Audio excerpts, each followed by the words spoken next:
მე სანამ ჩვენ გადაცემას დავიწყებთ, მინდა გთხოვო, რომ იმღერო. აი აქ როგორ არის შენ, აქ დაიწყე საქართველოში სიმღერა, ზღვაზე წამოწოლილი თოვლიანთას რო უყურებ თუ მანამდე ძღებ? არა, მანამდე ეს იყო პეტერბურგი, ხო, ბავშვი და პატარა და ასე იყო.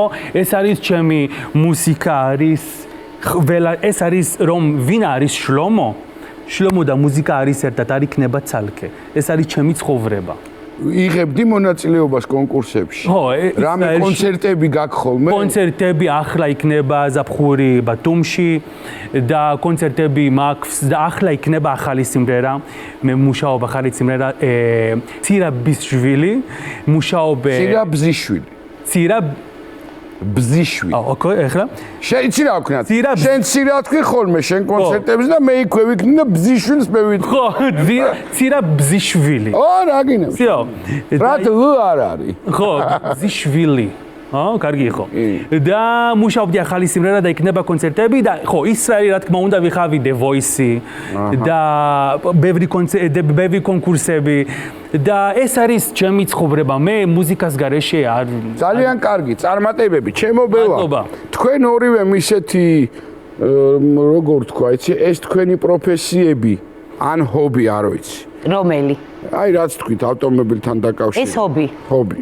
შეგისწორად მithქვან. არა, პროფესიონალი არ ვარ, მაგრამ ამას რომ ვამბობ, ამბობ რომ უკვე მე-6-ით გამოდიხარ და ორჯერ რაღაც საპრიზოზედაც გავედი და მოდი დროა თქვა, მაგრამ არა, ისე ჯობია.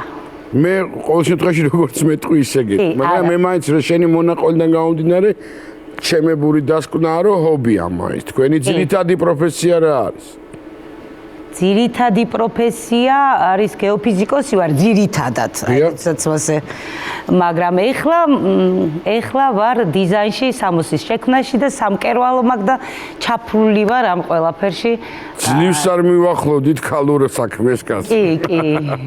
არა, რატომ მინდა და იცი ამის თქმა, რომ ისეთი ამბები მოყევით, რომ შეიძლება თავისთავად რაღაცა ისტორია იყოს იუმორთან დაკავშირებული, მაგრამ ამ ყველაფრის მიუხედავად ჩემ გადაცემაში ხარ დღეს და აი იუმორში როგორ ხართ? ესე იგი, რადგან დათანხმდით პროდიუსერებს და მობრძანდით, იცით ამბები, ანეკდოტები, რაღაც როგორ ფიქრობთ? განსაკუთრებით თქვენი მაინტერესებს. მე ფიქრობ, რომ იუმორის გარეშე ცხოვრება არ იქნება ასეთი ლამაზი. იმიტომ რომ გვინდა ეს იუმორი, გვინდა ანეკდოტი, გვინდა ხო?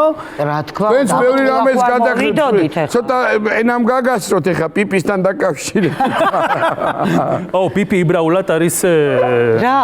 არ გვინდა, ნუ მე რეგვით. ცუდია? ხოდა ის ცუდია ხა ის მოქმედებაც. პიპი იბრაულად. ებრაულად პიპი პინდა ბოლოება, მაგრამ პისი. ხოდა მაგას მეუბნებოდნენ შლომ, აბა სხვას კი არა. ხო. აბა ჰაერიკი არ უნდა და გააჭირდა შემეშინდა. ამას ეგონა დამასიგნალები. მე ხო ის შეიძლება მე ესე ვიყავი. დამა პიპინებინე ეგონა, მაგრამ